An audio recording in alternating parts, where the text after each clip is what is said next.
Hello student, आपका स्वागत है आपके अपने यूट्यूब चैनल फीके मैथ क्लासेस में। तो आप लोग कैसे हैं? मैं आशा करता हूं कि आप लोग अच्छे होंगे और अपनी पढ़ाई अच्छे से कर रहे होंगे। कल हम लोगों ने प्रश्नावली 9.1 में मतलब चैप्टर 9 में हम लोगों ने क्वेश्चन नंबर 10 तक देख चुके थे। तो आज चलिए हम लोग क्वेश्चन नंबर 11 स्टार्ट करते हैं, जो कि बोर्ड पे प्रश्न लिखा हुआ है। क्या नहर के तट पर एक टीवी टावर ऊर्ध्वाधर खड़ा है। तो बोल रहा है एक नहर है, ठीक है, हम लोग नहर मान लेते हैं। एक क्या हो रहा है, एक नहर के एक तट पर एक टीवी टावर, यहाँ पे क्या है, नहर के तट पर क्या एक टीवी टावर ऊर्ध्वाधर खड़ा है। टावर के ठीक सामने, यहाँ से ये टावर है, टावर के ठीक सामने, ठीक है, मतलब कुछ दूरी पे ठीक सामने यहाँ पे टीवी के टावर से कितना खड़ा है। तो टावर के सामने सामने दूसरे तट पर एक अन्य बिंदु से टावर के शिखर का उन्नयन कोण कितना है, 60 है। यहाँ पे कितना, यहाँ से बोला कि टीवी के टावर का उन्नयन कोण कितना, यहाँ से लेते हैं तो 60 डिग्री बन रहा है। तो इसके बीच का कोण कितना, 60 डिग्री है। और बोला फिर यहाँ से कुछ दूरी पर इसी तट से, ठीक है, इसी तट पर इस बिंदु से 20 सेंटीमीटर दूरी, यहाँ से हम लोग कितना 20 सेंटीमीटर दूर आते हैं। यहाँ से 20 सेंटीमीटर 20 मीटर, सॉरी 20 सेंटीमीटर नहीं 20 मीटर दूर आते हैं। दूर 20 मीटर दूरी और इस बिंदु को मीनार के पास से, ठीक है, इस मीनार, यहाँ पे मीनार है, मीनार का निचला हिस्सा है, यहाँ से कितना मिलाने वाली रेखा पर स्थित एक अन्य बिंदु से टावर के शिखर का उन्नयन कोण कितना 30 डिग्री है। तो यहाँ से अगर यहाँ से टावर के शिखर को मिला दें तो यहाँ पे कितना, इस बार उन्नयन कोण कितना डिग्री का बन रहा है, यहाँ पे 30 डिग्री का बन रहा है। यहाँ पे उन्नयन कोण 30 डिग्री बन रहा है। तो बोल रहा है टावर की ऊंचाई और नहर की चौड़ाई ज्ञात कीजिए। तो टावर की ऊंचाई यहाँ से यहाँ तक, ये x का वैल्यू निकालना है, और यहाँ पे टावर की ऊंचाई हम लोग y मान लेते हैं, तो y का वैल्यू निकालना है। तो यहाँ पे मान लेते हैं क्या a है, यहाँ पे b है, यहाँ पे बीच, यहाँ पे क्या पॉइंट, यहाँ पे एक c पॉइंट मान लेते हैं, और यहाँ पे क्या d मान लेते हैं हम लोगों को। यहाँ पे क्या यहाँ पे टावर की ऊंचाई AB है, AB को y मान लिए हैं, और नहर की चौड़ाई AC, नहर की चौड़ाई कितना हम लोग माने, यहाँ पे AC, नहर की चौड़ाई कितना AC माने, जो कि हम लोग को यहाँ पे AC की जगह कितना, यहाँ x है, तो x का मान निकालना है, और y का, AC क्या है, AC को x माने और x है नहर की चौड़ाई, और AB क्या है, AB टावर की ऊंचाई को y माने हैं। तो चलिए हम लोग स्टार्ट करते हैं सॉल्व करना। तो यहाँ पे 60 है, यहाँ पे 60 है, तो 60 के साथ यहाँ पे क्या इस ट्रायंगल में क्या ABC, तो ट्रायंगल में हम लोग लिखते हैं क्या, ट्रायंगल ABC में, ट्रायंगल क्या इस ट्रायंगल ABC में जिसमें 60 डिग्री का कोण बन रहा है, उस ट्रायंगल में ABC में कितना हम लोग यहाँ इस थीटा के सामने, इस थीटा कोण के सामने क्या है AB क्या है, इस थीटा कोण के सामने AB है, और AB क्या है परपेंडिकुलर, और इस थीटा से फटा हुआ भुजा क्या है, इस थीटा से फटा हुआ भुजा AC क्या है, यहाँ पे इस थीटा कोण के लिए यहाँ पे आधार होगा। तो हम लोग किसमें आधार और यहाँ पे क्या लंब किसमें आता है, tan थीटा में, तो हम लोग लिख सकते हैं tan थीटा बराबर कितना AB, tan थीटा बराबर क्या लिख सकते हैं हम लोग AB बट्टे क्या AB बट्टे AC, तो tan थीटा की जगह कितना है 60 डिग्री, तो tan 60 का वैल्यू कितना होता है, यहाँ पे tan 60 डिग्री पुट करेंगे तो tan 60 का वैल्यू कितना होता है, √3 होता है, √3 बराबर क्या AB की जगह क्या है y, तो y लिख देते हैं, और डिवाइड बाय कितना AC की जगह कितना है x, तो यहाँ पे क्या लिख देते हैं x। तो हम लोग यहाँ से x y का वैल्यू निकालेंगे तो कितना हो जाएगा y इक्वल टू कितना हो जाएगा x √3। यहाँ से हम लोग को x का मान चाहिए या फिर y का मान चाहिए, दोनों में से किसी का भी मान हम लोग इजीली निकाल सकते हैं। अब यहाँ पे क्या y बराबर x √3 है, अगर हम लोग यहाँ पे x का वैल्यू निकालना चाहेंगे क्या हो जाएगा y बट्टे y डिवाइड बाय √3। तो यहाँ पे हम लोग क्या अभी y का वैल्यू निकाल के रख लेते हैं। अब हम लोग इसी में आगे देखते हैं क्या बड़ा ट्रायंगल में, ट्रायंगल ABD में, तो लिखते हैं क्या ट्रायंगल ABD में, क्या ट्रायंगल ABD बड़ा वाला ट्रायंगल में, तो इसी प्रकार से बड़ा वाला ट्रायंगल में थीटा के सामने कितना है, इस थीटा कोण के सामने यहाँ सामने जो दिख रहा है y है, और इस क्या इस 30 डिग्री से फटा हुआ भुजा क्या AB ए डी कितना है पूरा, AD कितना होगा 20 जोड़ x हो जाएगा पूरा AD। तो यहाँ पे क्या इस 30 डिग्री के लिए AD होगा आधार, और क्या AB पूरा AB क्या हो जाएगा इस थीटा, इस 30 डिग्री कोण के लिए AB क्या हो जाएगा लंब। तो लिखते हैं क्या फिर से उसी प्रकार tan थीटा बराबर क्या AB मतलब क्या लंब बट्टे क्या आधार कितना है AD, तो AD। तो tan 30 की जगह कितना है यहाँ पे थीटा की जगह कितना है 30 डिग्री, तो 30 डिग्री पुट करेंगे tan 30 डिग्री, और tan 30 डिग्री का वैल्यू कितना होता है 1/√3। तो यहाँ पे क्या 1/√3 लिख देंगे बराबर क्या AB की जगह क्या है y, AB की जगह क्या है y, तो क्या हो जाएगा y और डिवाइड बाय कितना AD को क्या लिख सकते हैं पूरा AD, यहाँ पे AD कितना है x है 20 है, तो 20 जोड़ x लिख सकते हैं। इस AD को क्या लिख सकते हैं x जोड़ 20 या चाहे 20 जोड़ x कुछ भी लिख सकते हैं। तो यहाँ AD के जगह क्या हो जाएगा पूरा A से D तक या इतना AC x है और DC कितना है 20 है, तो टोटल दोनों को ऐड कर देंगे तो टोटल कितना हो जाएगा AC प्लस DC, तो x जोड़ 20, तो यहाँ पे क्या हो जाएगा x जोड़ 20, और यहाँ पे क्या फिर 1/√3 इज इक्वल टू कितना y का वैल्यू हम लोगों ने कितना फाइंड किया y इक्वल टू x√3, तो यहाँ y की जगह क्या लिख देंगे x√3 और डिवाइड बाय कितना x प्लस 20। चलिए अब इधर देखते हैं हम लोग क्या यहाँ पे 1/√3 बराबर x√3 divide by x plus 20, इसी को सॉल्व करते हैं।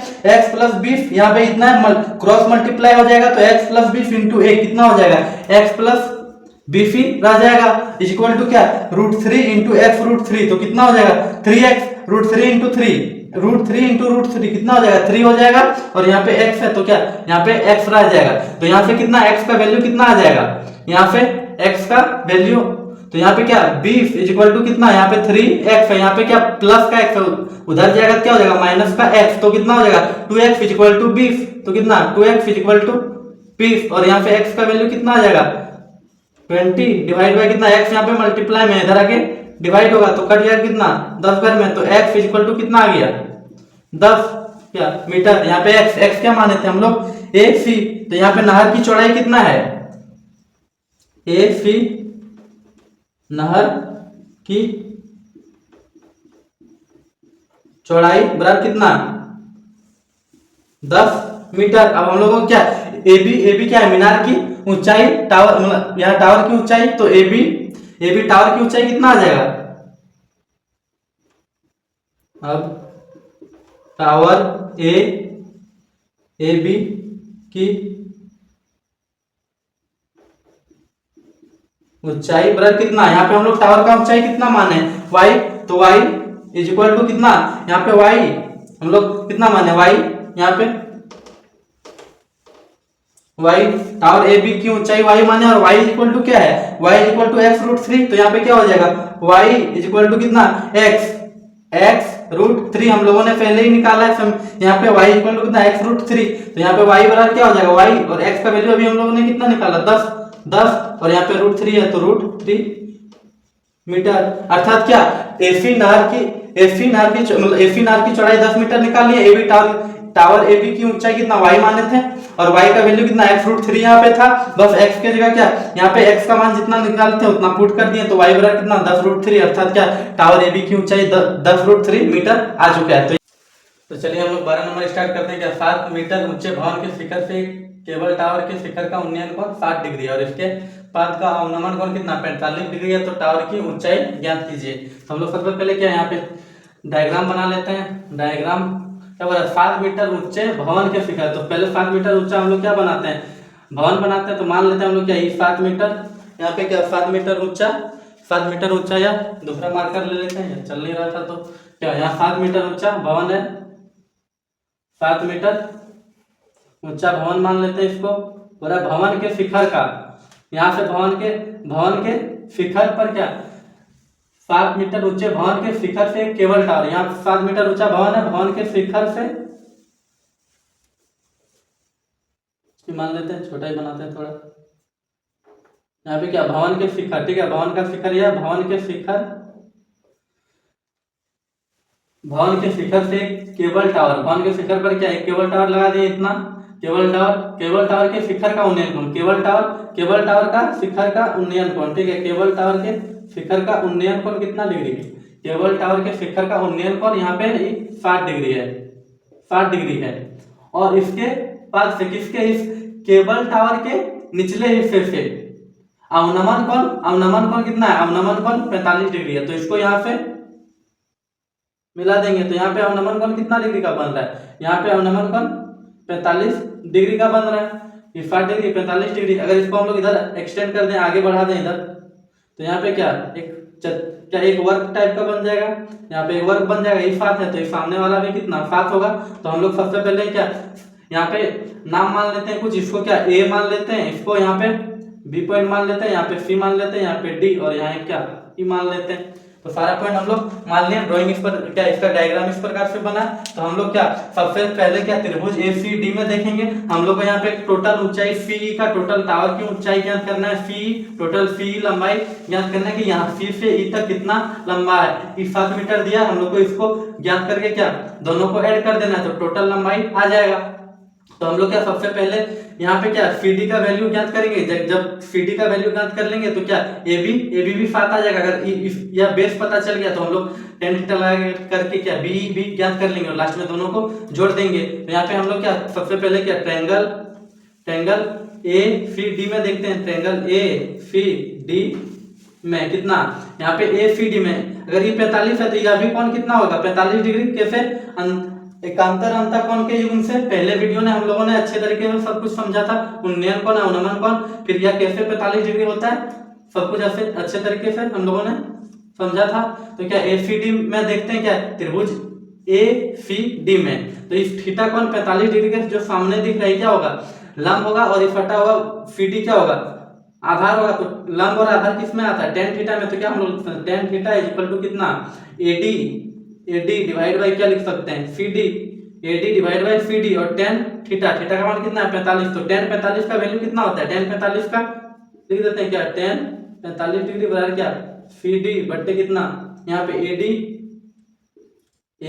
डिवाइड बाई कितना CD और tan 45 का वैल्यू कितना 1 इज इक्वल टू क्या, यहाँ पे tan 45 का वैल्यू 1, ठीक है। और AD की जगह कितना है वैल्यू 7, तो यहाँ पे क्या हम लोग 7 पुट कर देंगे और क्या CD, तो यहाँ पे मल्टीप्लाई करेंगे क्रॉस, तो क्या हो जाएगा CD इक्वल टू कितना 7 मीटर।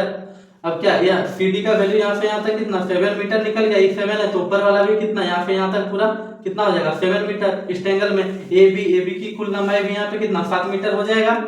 तो अब क्या हम लोग देखेंगे त्रिभुज ABE में, ट्रायंगल ABE में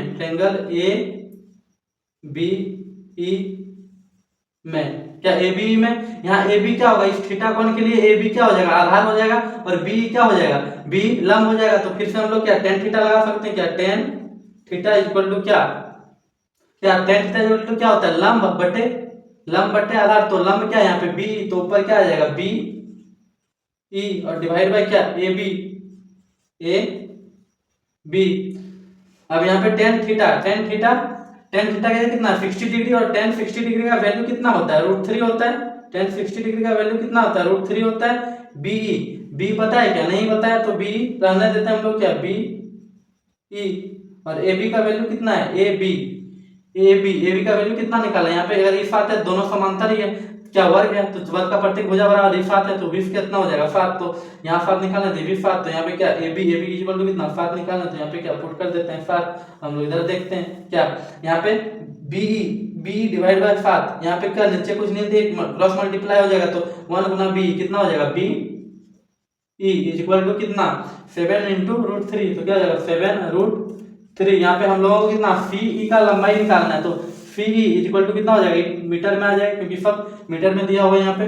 तो क्या CE यहाँ पे टोटल लंबाई CE फाइंड करना है, तो CE इक्वल टू क्या लिख सकते हैं, CE इक्वल टू क्या CB जोड़ B, मतलब इतना जोड़ इतना लिख सकते हैं। तो क्या CB जोड़ यहाँ पे क्या लिखेंगे BE, यहाँ पे CE इक्वल टू कितना आ जाएगा CB कितना दिया हुआ पहले से 7 मीटर, तो यहाँ पे क्या 7 मीटर पुट कर देते हैं, और BE यहाँ पे कितना B इक्वल टू कितना निकाला है हम लोग 7 √3, तो यहाँ पे क्या 7 √3 3 मीटर। अब दोनों को क्या करेंगे ऐड, तो क्या सी इज इक्वल टू क्या, यहाँ पे दोनों जगह 7 7 है, तो क्या हम लोग 7 को कॉमन कर देते हैं, तो 7 इंटू क्या यहाँ पे क्या बच जाएगा, 7 को कॉमन कर लें सिर्फ एक बच जाएगा और प्लस क्या रूट यहाँ पे 3 बच जाएगा इधर मीटर। तो क्या सी इज इक्वल टू इस प्रकार से लिख सकते हैं हम लोग, अगर लिखना चाहें तो क्या 7 इंटू रूट 3 प्लस 1 मीटर। अर्थात क्या टावर की ऊंचाई कितना आ गया, अर्थात